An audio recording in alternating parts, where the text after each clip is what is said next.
For our next talk, it's going to be a panel discussion with Ralph Nader and Kim O'Neill, and they are going to discuss the new Citizen Library. Kim O'Neill has been a school teacher in Liverpool, New York for 35 years, and she also served on the National Board of Middle School and Childhood Generalist Standards Committee. She currently sits on the board of directors for the National Council for the Social Studies and the Commissioner's Advisory Panel for the New York State Social Studies Education Department. Please welcome Kim O'Neill and Ralph Nader.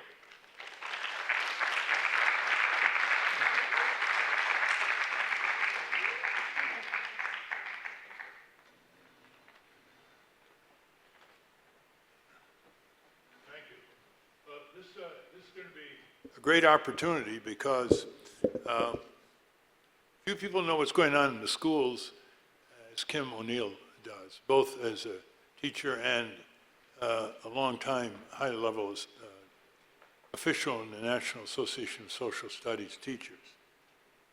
So I just want to frame the discussion with what I mean by a new citizen library. There is no citizen library in the United States, in the world as far as I know.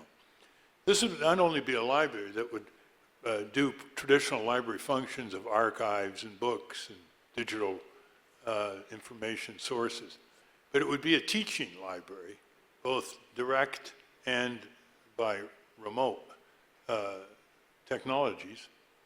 It would take a successful pilot project here and tell everybody about it and show how others can do the same thing.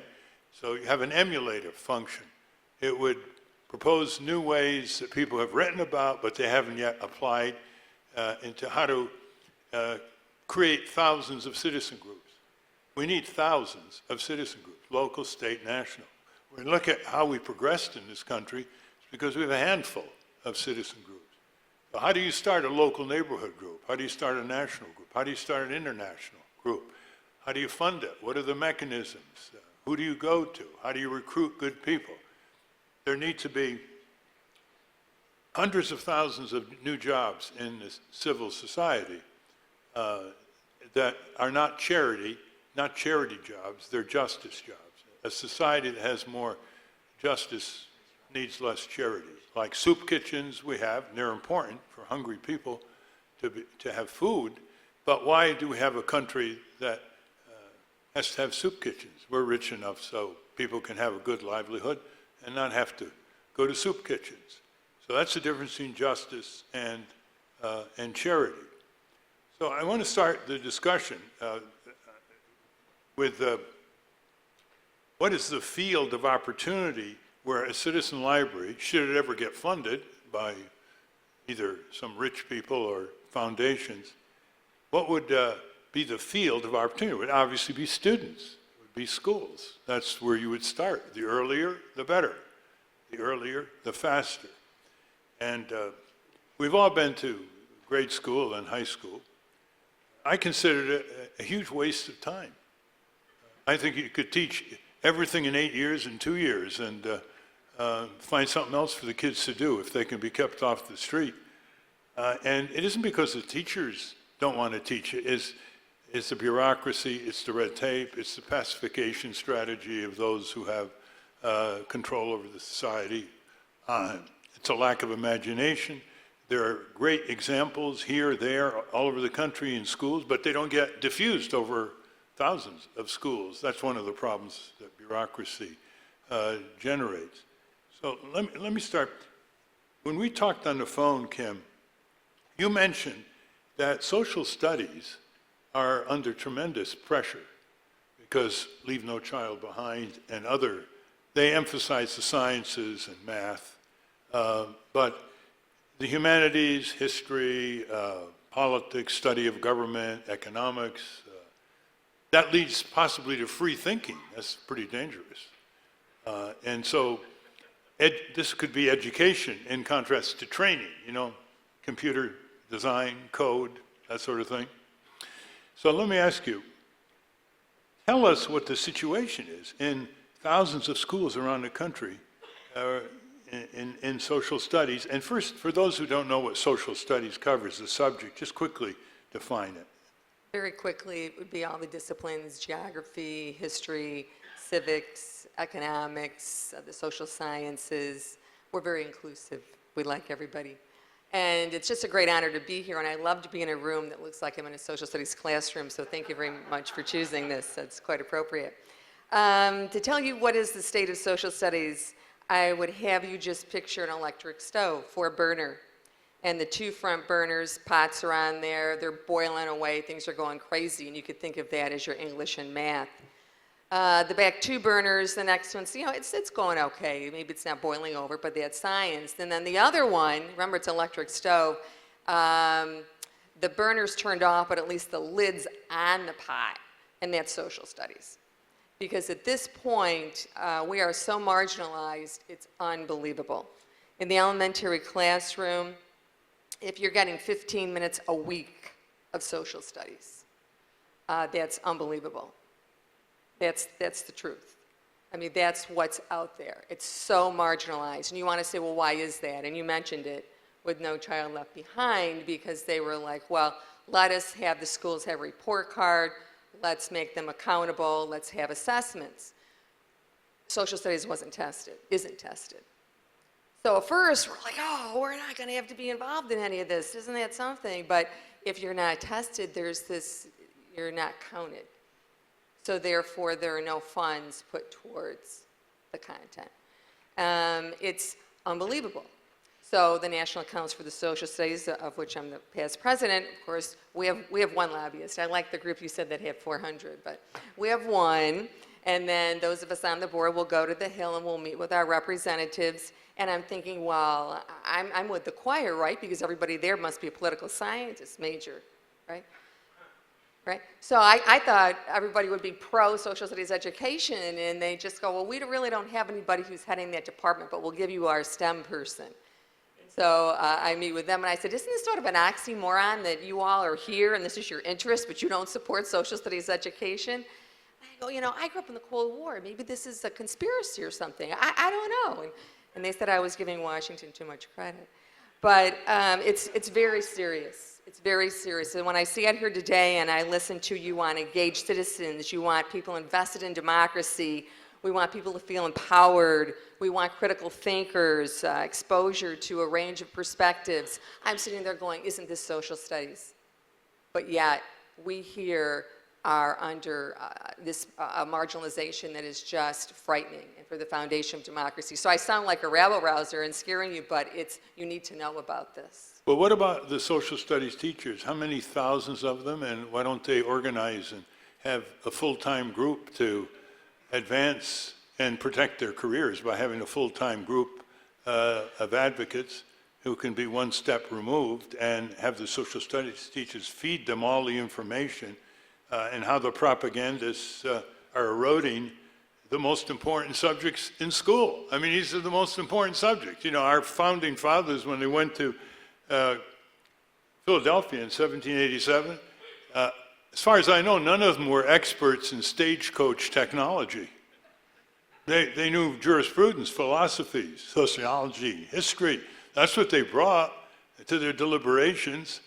So what are all the social studies teachers doing? I've addressed the social studies teacher convention, and it is a big convention. So you got a lot of numbers. Are they intimidated? Are they frightened? Lack of leadership? Are they worried about the boards of education, the corporate influence, the politicians in City Hall? What's your view on that? Well, first of all, we have 10,000 members compared to, say, other groups, other content areas that may have 60,000. When I spoke with someone, I said, how is your membership? They go, oh, I won't tell you the group. But they go, oh, it's really dropped. I'm like, oh, yeah? They go, yeah, we're only 60,000. We had 100. And I'm like, oh, well, we're 10. We had 20 to 30. So you're saying, why aren't social studies teachers out there? They are, but again, you have to realize that only half of the states require government and civics as a requirement to be taught in the high school. So your level of number of teachers that are out there wouldn't be be the same as in some of the other classes. This is amazing. I had no idea it was that I'm small. Of so course, happy to it- tell it- Ralph Nader Yeah, something. if you cut the number of time, you cut the number of teachers, right? Okay, so what about the parents? You don't need 80% of the parents to be concerned about this. What about 2, 3%? Are they worried that their children are not being taught how to be good citizens, how to be skilled citizens, how to stand up for their rights, how to pursue their aspirations? Well, when you talk about the testing, again, as we're saying, if it's not tested, there's this perception that it's not important. And when you start that and you build upon that, and this has been going on now since 2001, and it's just perseverated that now we get into the Common Core, that all, went crazy, and people were so focused on the math and the ELA. And that's been where the monies are. I now work for, I'm retired, but before I retired, I became a national board certified teacher. And because I worked on the standards committee, I have now worked for them. And what we've been able to do is to take a look at certified teachers' videos that they submit. And we're able to look at those and pull out, what are the social studies pieces of accomplished teaching that you can see. One of them is take action. So, we're getting it in there. But in order to be funded by that, it's a nonprofit, so the grants that were coming in, I'd go, oh, do we have one? Can we do the social studies yet? And they'd say to me, well, Kim, they wanted to do science. So it was so hard to get anyone to be any kind of grant funded for social studies. The why? foundations aren't stepping They're up. not interested. Ford Foundation, Rockefeller, MacArthur, none. Let's meet some. The ones that are truly. Let's bridge science courses with what social studies courses should be concerned about. Let's say you got high school students in chemistry courses, biology courses, physics courses. They usually have labs. And let's say as part of the curriculum, they test the local drinking water. So there's a periodic report from the students of Ajax High School on the local drinking water. They learn how to do protocols in heavy metal testing, cadmium, arsenic, lead, etc. And they then learn a bit about the drinking water safety law, what their rights are, what the local municipality has to report to them, and periodically about what's in the drinking water or how underinvested they are in the public works. What happens when you take advantage of this tilt toward so-called science, STEM, etc., and you bridge the two? Would that be controversial? Some areas are doing that. Some schools that I actually know are doing that. It's just that it's not necessarily being done. So it can be done. What would be the push to do it? Would be the teachers being able to collaborate. So, you have a lot of pieces to put together there. Primarily, that might be something more in a higher, say, secondary level. Let's take another one, and our C-SPAN audience might want to pitch in their local schools with some of these ideas, as well as our live stream. Let's say you had a government class in high school, and the teacher decided to have a part of the course do a voting record of the local state legislature or Congress. Let's call it Congress 101 or state legislature 101, where they look over the voting records, what the campaign finance pattern is for their lawmakers. They try to interview them. They put it out on the internet so it reaches a large audience. The politicians know the students are going to do this. It really gets them interested in government because they see how important they become. Just by sheer knowledge about what their legislators are doing, they distribute it all over in the districts. Would that be too controversial? It's a good way to teach civics.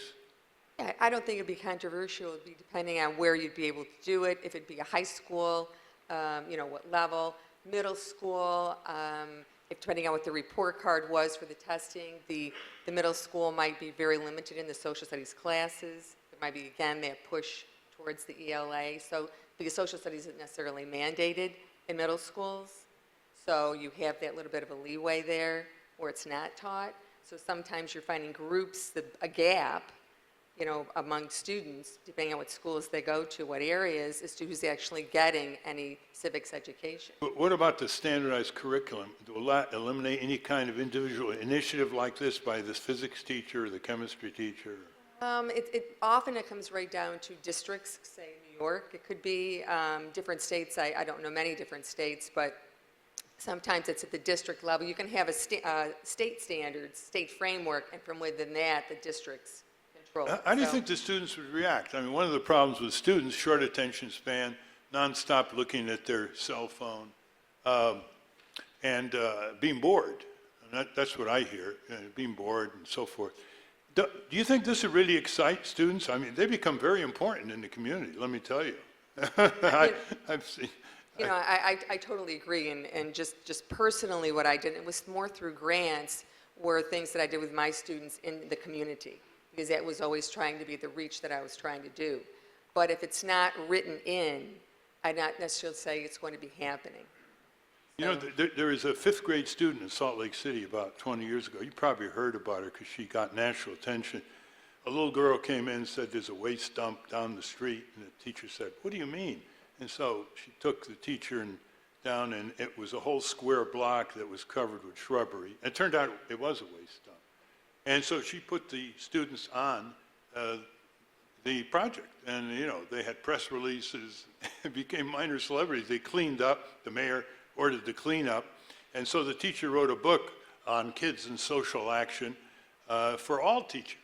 And she found the fifth graders incredibly mature. You know how young people are. If you have low expectations of them, they'll oblige you.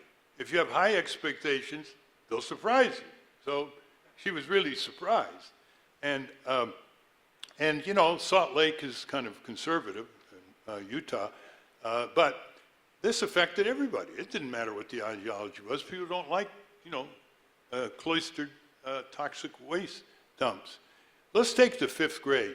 I've often told by teachers that the peak of idealism and imaginative questioning is about 11 or 12. After that, they have other things on their mind. And by the way, Ronald Reagan was more terrified being questioned by teenagers than any of the press corps. And one of them once said to Ronald Reagan, asked a question right out of the blue, and Ronald Reagan blurted out, 80% of pollution comes from trees. Well, not many reporters would provoke that kind of response. So what do you think of the 4th, 5th, 6th, 7th grade for really getting down into civics, practical civics, learning about their community, going to the historical society, and learning about the rivers and lakes and woods and whatever? I think you should Parks. be a superintendent, or at least be doing some curriculum writing. I mean, it's what was done. It truly was what was done. We had tremendous social studies programs. And again, because of this testing and this focus, and that's where your funding's coming from, we was just marginalized. And when I talked about the pot on the back, remember I said it was an electric stove, so there's still a little bit of energy, still in that burner, even though it's off. And that pot had the lid on. I mean, we still feel social studies is sizzling. We had, our own national standards put out, the College Career and Civic Life, called C3. And within those 4 dimensions, one is take informed action. So it's there. New York State put it into their framework, which is, where I'm from. We had a commissioner at the time who took the only state to take Race at the Top monies and put it into social studies. The only state. He happens now to be the Secretary of Education, John King. Yeah. So, we're very pleased about that. But I think we're neglecting that age group tremendously, because Well- I once was chatting up with a group of 10-year-olds, and you can't believe the questions. Look at the imagination. It's snuffed out a few years later. Girl stands up and asks me the question, why does Coca-Cola cost more than gasoline? What? He said, yeah, that's when it was. He said, a gallon of Coca-Cola costs more than a gallon of gasoline. And she says, sort of simple, Coca-Cola. And see the imagination there? to even ask that kind of question, because gasoline, you got to get the oil, fracking, refine it, ship it, and so forth, and it comes in cheaper than Coca-Cola, which is, you know, water and a formula, as I said earlier today, from Atlanta, and some sugar. And then someone else asked me that they were figuring out, this is when you had long distance calls, they couldn't figure out why it costs more to phone New York to Los Angeles while someone could fly from New York to Los Angeles cheaper. So long distance call costs more for 5 hours than getting on a plane flying. I'm saying to myself, look at the combination of imagination here that's snuffed out by a whole variety of things. My sister Claire started a little bakery project in Connecticut for 5th graders. You can't believe how excited they were to bake their own bread, something real. And they took it home to their families and said, look, I baked this bread.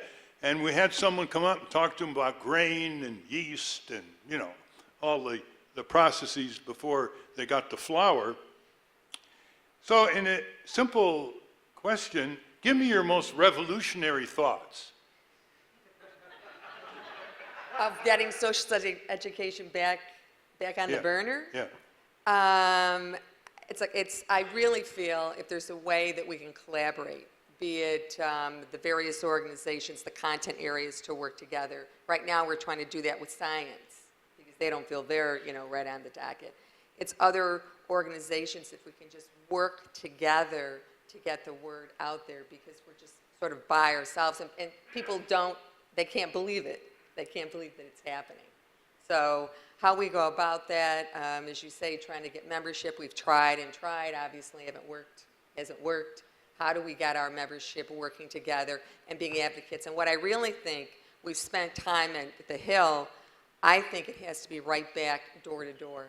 I think it has to be right back in our own communities, and that's really where I think the focus is going to have to be to let something happen. How do we do that? We turn to you, I guess. There is a drive for experiential education, as they call it. What do you think of that? That's, you know, where you give the students experience. Well, I mean, in a sense, social studies, we're all in this inquiry arc. We're into the compelling questions. So actually, that's how we want to teach it. It's not the memorization that maybe some of us have grown up with. It truly has come with a question. You know, why can't we get everything we want?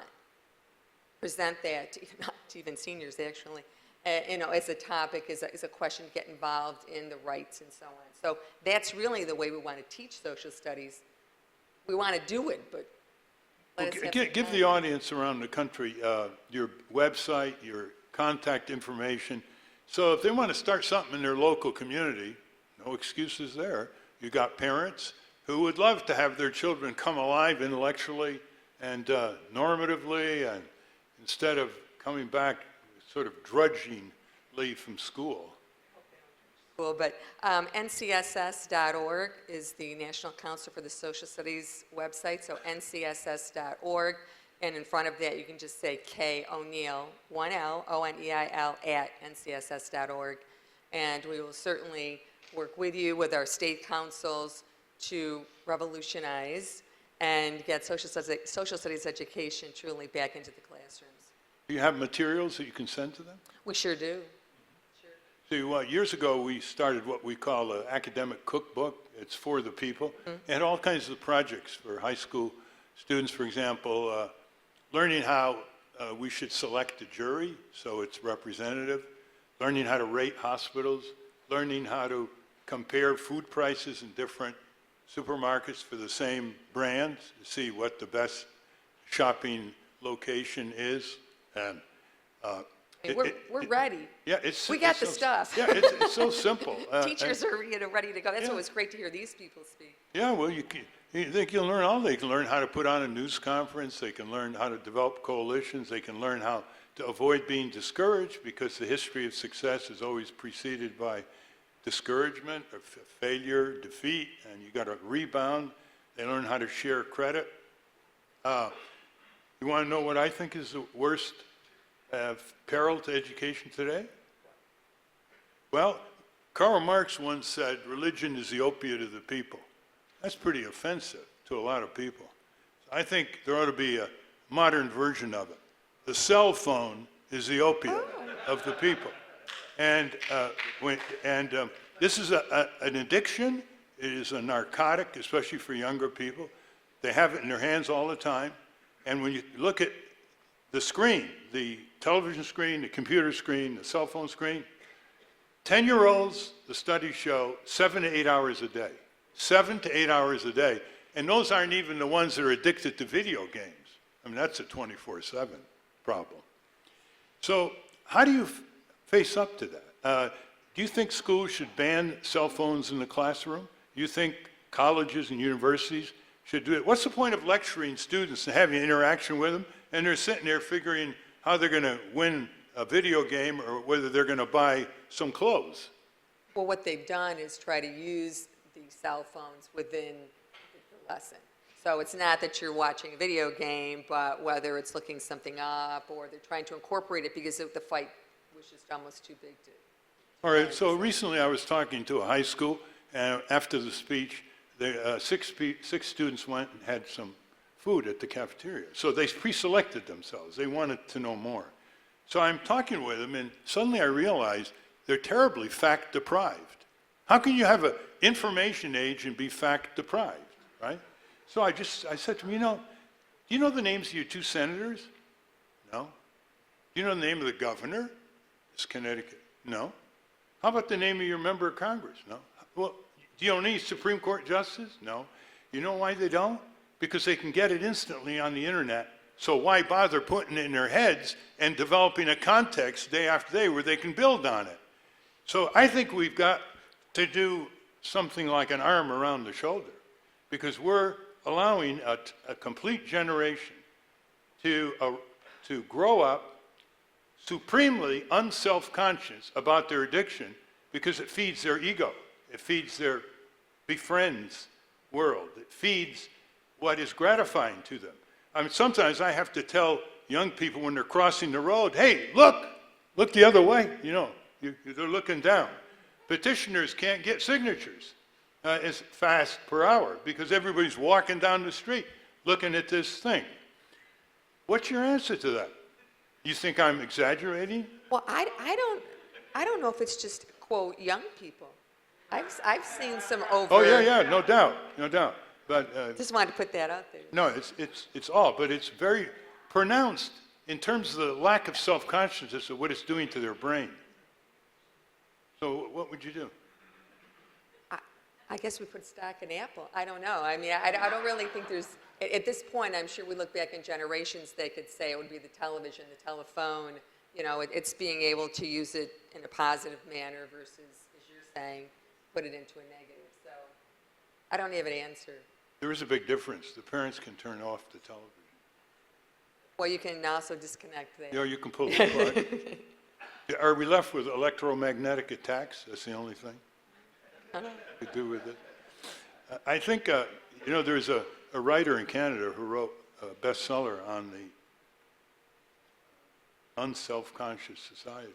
And I think we really have to pay attention to it because we could be running uphill forever unless we get the people's attention. And if there's no attention, if there's a short attention span, you can't get anywhere if you don't have people's attention, young people's attention.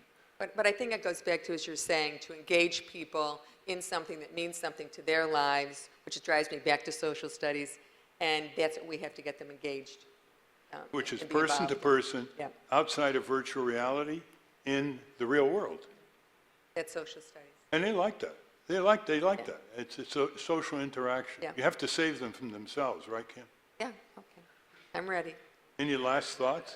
Again, thank you for being there. Anything that you can do, people to get the word out there, that if you want citizens to be the foundation of what we have for a democracy, we better get out there pretty fast because we already have had 10 years where it's really been slipping out of the classroom. Thank you very much. Thank Kim you. O'Neill.